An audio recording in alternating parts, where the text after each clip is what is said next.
Hey, ugly. Is that your kid? Just like her mom, defective. After 13 years of not seeing each other, my ex-boyfriend Sean threw this insult at me, staring me and my daughter, sitting in her wheelchair. Up and down.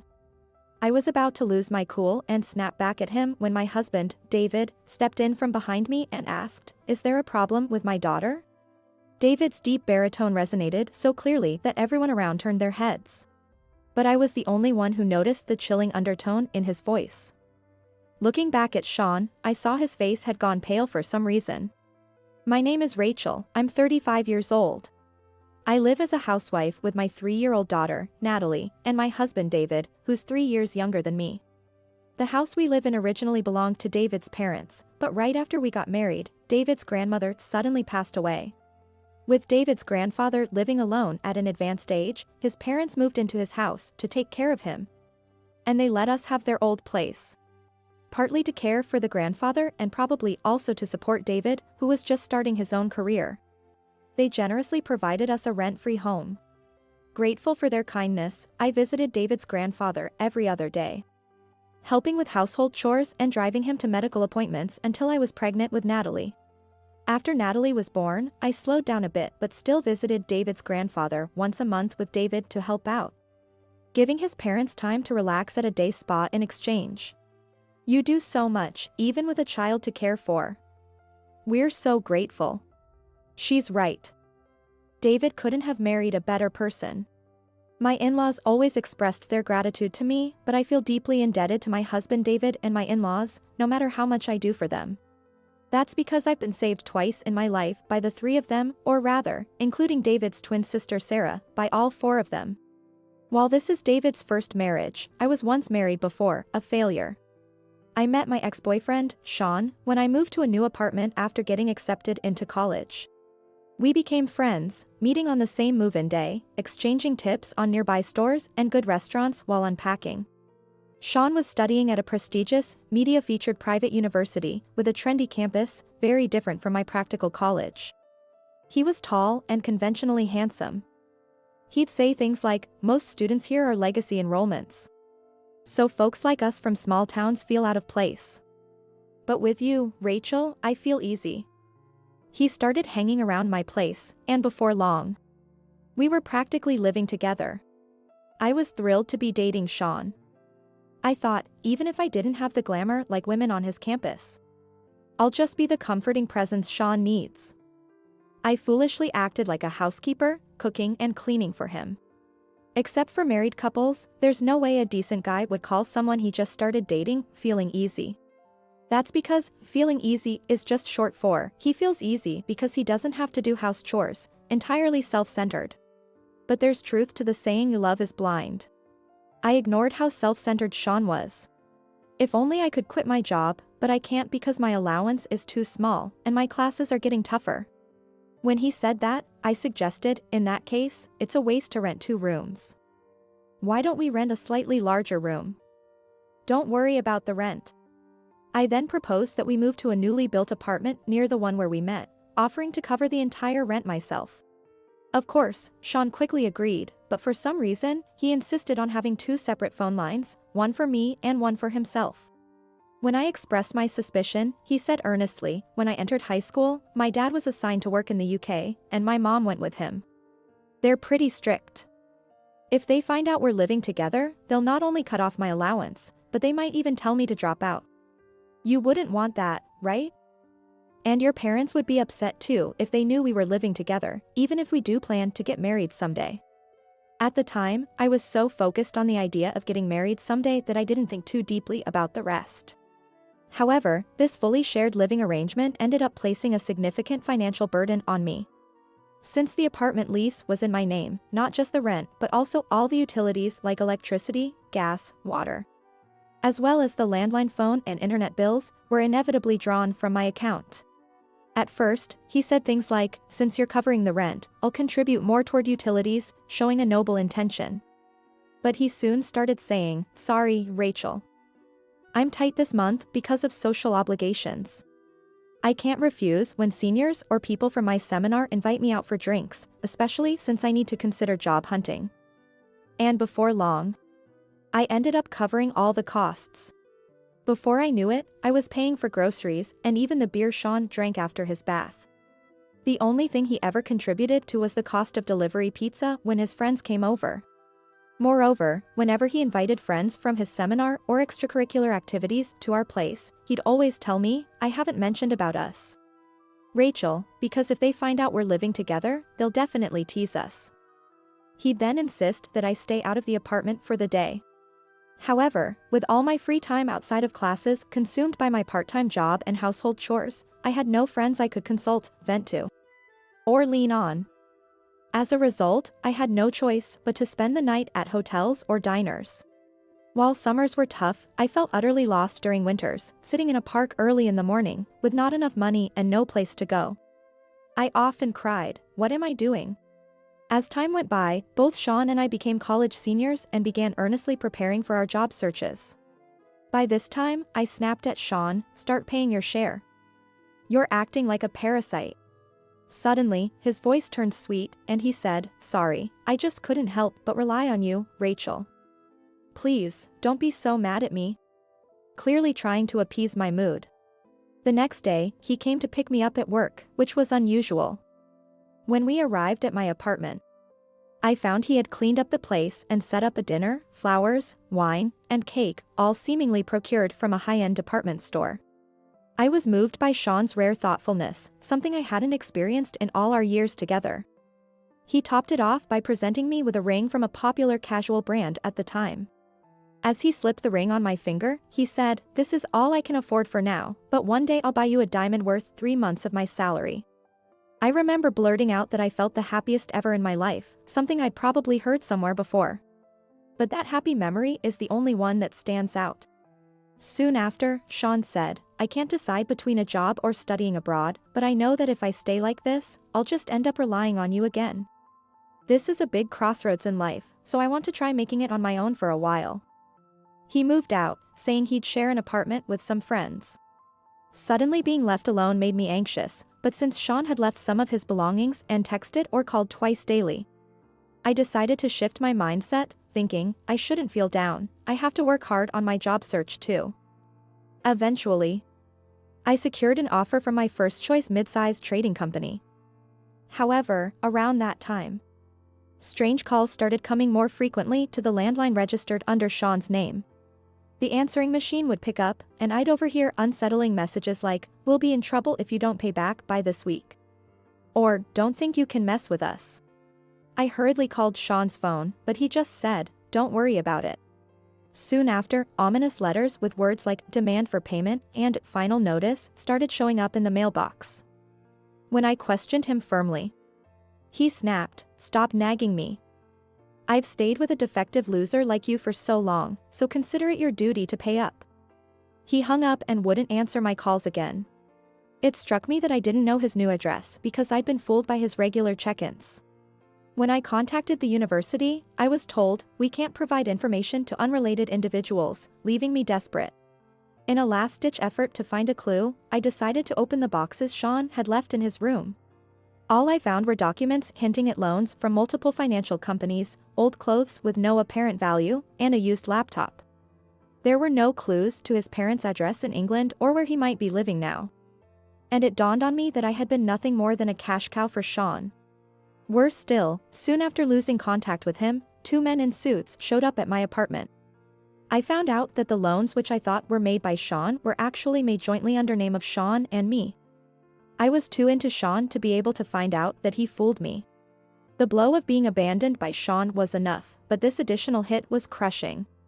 My husband, David, and his family were the ones who saved me. That's why I'll do anything I can for my in-laws and husband.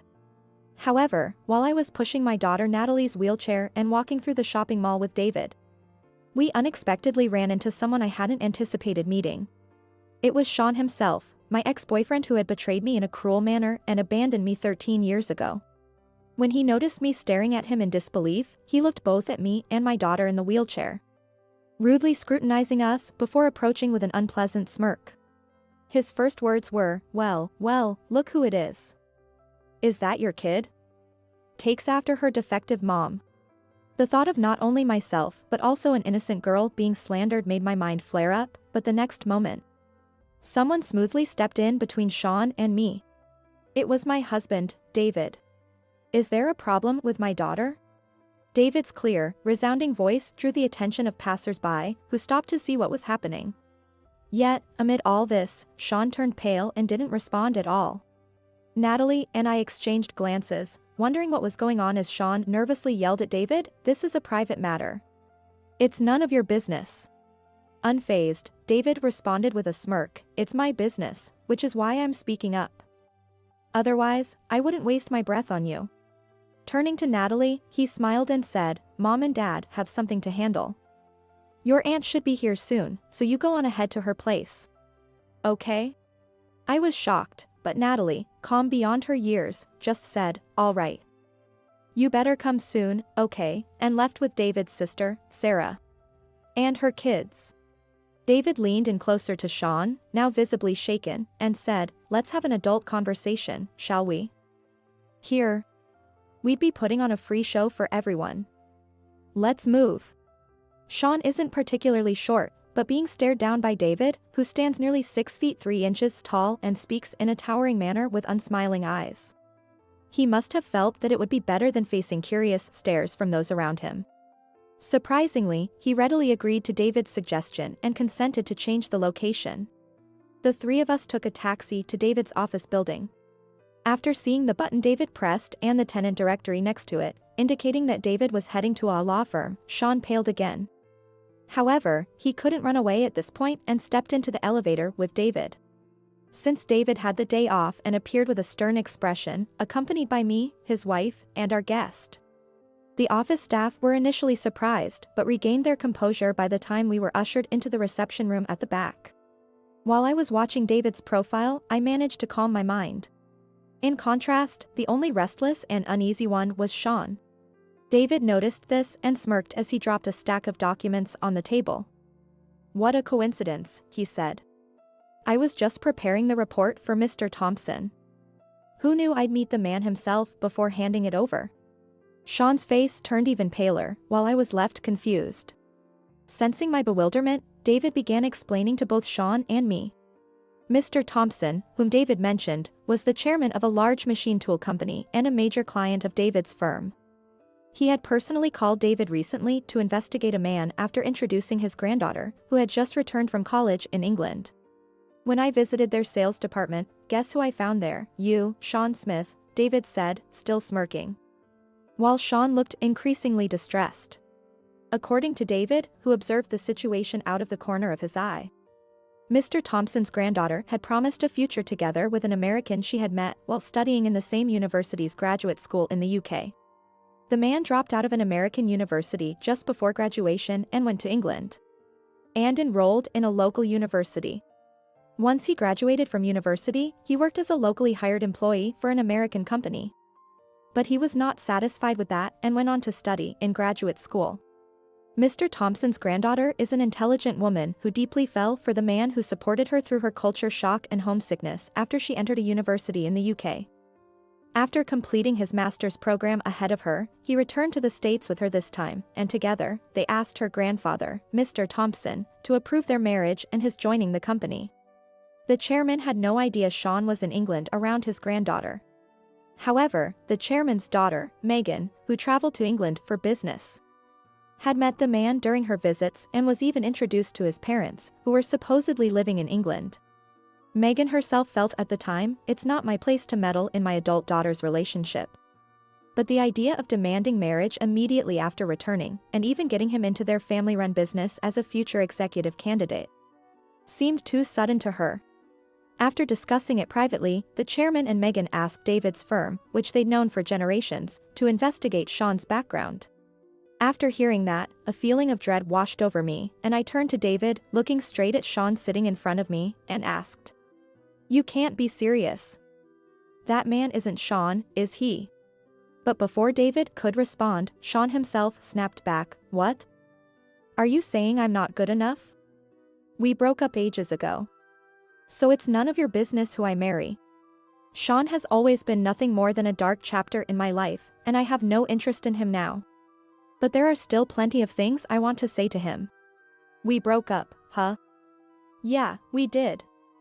But right before that, you fooled me and made me have joint loans with you before skipping town. Sean looked stunned for a moment, but then smirked and said, you were happy to be able to become my girlfriend back then, weren't you? Paying for the loans for me wasn't a big deal at all, right? He pointed at David and added, as I came back to the States and checked. I was glad to see you were married. I thought I'd find you waiting around for me since no one else would marry an ugly, defective woman like you. His disdainful tone made my blood boil again, but David stopped me once more. Good grief. I thought you'd changed since you were so quiet earlier, but I guess trash will always be trash, he declared. When Sean disappeared and the debt collectors came after me, it was David's father who first stepped in to help. I had been a tutor to David's younger twin sister, Sarah, who is now my sister-in-law. Although bright, Sarah had become a target for bullying and was often absent from school. When her parents hired me to tutor her, I discovered she was being ostracized for defending a friend in a similar situation. I tried to cheer her up through both studying and listening to her troubles, which made her parents and grandparents take a liking to me, treating me like family. When the debt collectors showed up at my apartment, Sarah had just been accepted to her desired college. She and her mother had come to share the news but were shocked to find me in such a miserable state, having been tricked to have debts. Enraged, they immediately called David's father and grandfather, who brought me to their law firm. My father and grandfather put all their efforts into finding a solution. They sought discussions with the financial company to void the loans which you deceived her into making. It seems like it was tough. But both my father and grandfather are known for being skilled in this field, so in the end, it all went well. In reality, I think the efforts to negotiate with the tricky financial company must have required tremendous effort. Despite barely managing to graduate from college due to the sudden disaster, the shock of being abandoned by Sean, and all the surrounding commotion, I ended up losing the job offer I had. I worried about how I would pay the attorney fees. But my father-in-law suggested that I work at his firm if I didn't have a job, leading to my employment at this office. I wanted to repay them at least in some way, so I worked with all my heart and soul from morning till night, even on my days off. I tried to pay the attorney fees in installments from my salary. But they accepted only a little more than the actual expenses to avoid getting reprimanded by the Bar Association. In the end, thanks to their efforts, the loans made under my name became void. So technically, you're not Rachel's ex-boyfriend. You're just a stain on her life. Despite this, Sean still didn't fully grasp the gravity of the situation.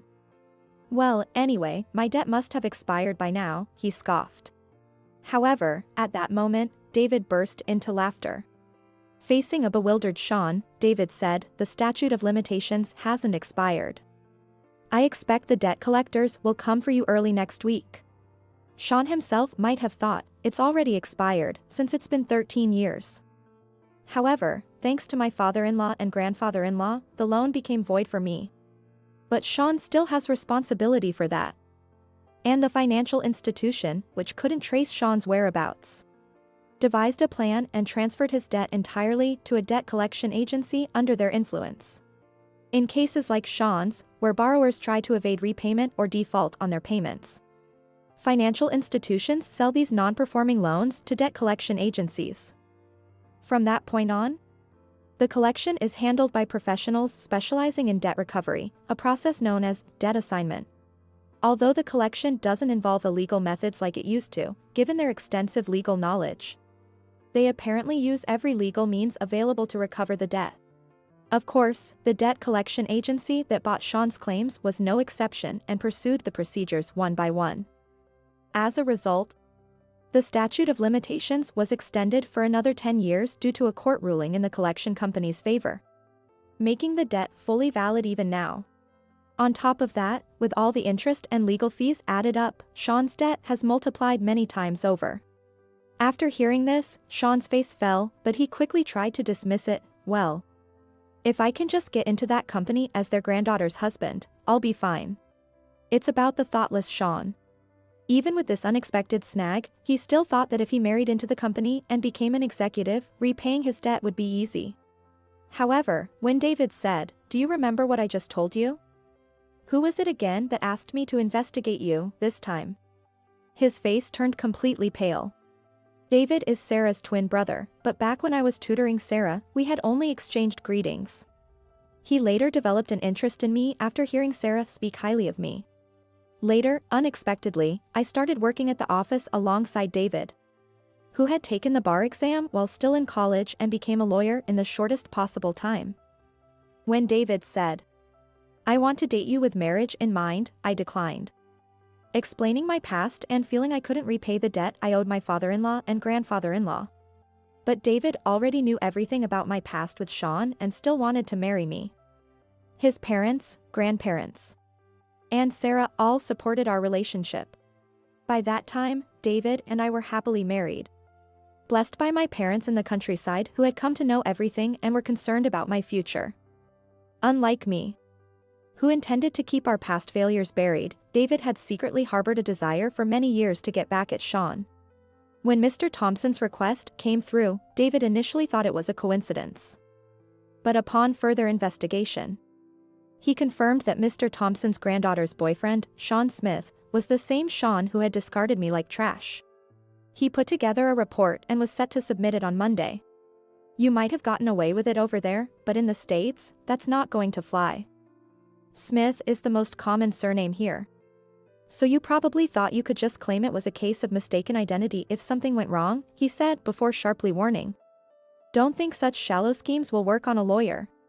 He revealed that the report had already been scanned and sent to both Mr. Thompson and his granddaughter. And by the way, we've also informed the lenders of your whereabouts. You should expect a visit from them soon, David said with a delighted laugh. Sean suddenly burst into tears and began begging, please, you have to tell them it was a mistake. One man's life is on the line. However, with a chilly smile, David said firmly to Sean, why would I, as a lawyer, have to go against my principles by telling blatant lies to a client?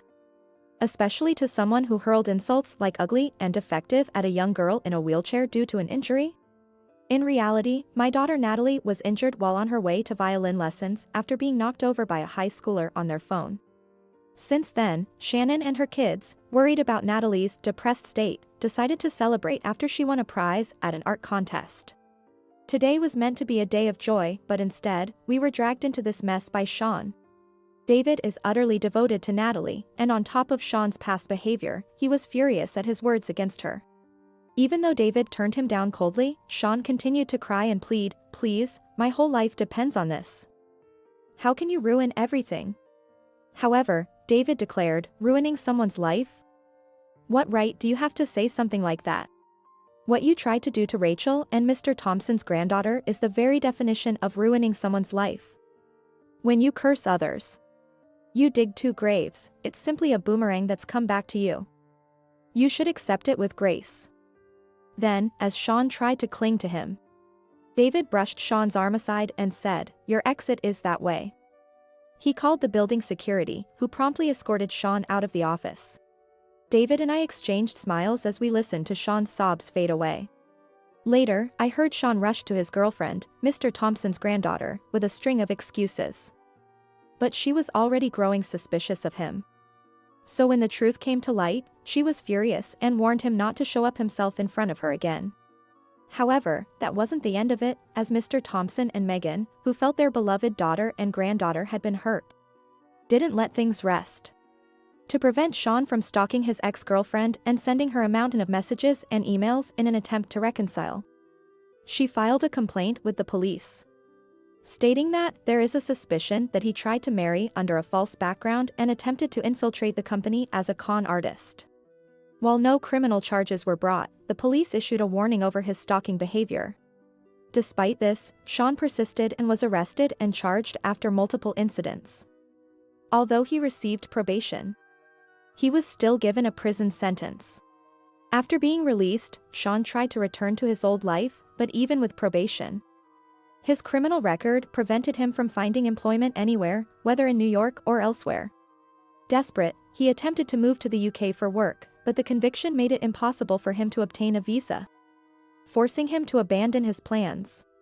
After learning the full story from Mr. Thompson and the police, Sean's parents disowned him, leaving him with no one to turn to. He found himself completely alone. Meanwhile, the debt collectors were relentless, so he had no choice but to search for a part-time job. However, he couldn't get a phone due to being on a blacklist, and his license had expired while abroad, leaving him without valid ID. With no fixed address, he couldn't find any decent work. From what I've heard, he now works at a shady handyman agency referred by the collection agency, living in a dorm with no privacy, working day and night. But I don't care, so I chose to forget as soon as I heard. On the other hand, David and I moved from our suburban house to a condo near the private elementary school Natalie plans to attend after her leg injury fully healed. Natalie didn't want to ride the train anymore, so she's happy to be able to take the bus and loves the view from her high-floor room. She enjoys each day. Our previous home had been David's parents' renovated house, and I worried about their feelings when David suggested selling it to move to the condo. But since handing the house over to us, David's parents had been enjoying their second life by the seaside, urging us to pursue our happiness. It's closer to my office, and we spend more time together as a family. I'm glad we went for it, David said, enjoying our new life as much as Natalie. Seeing the two of them so happy makes me want to take on a new challenge myself.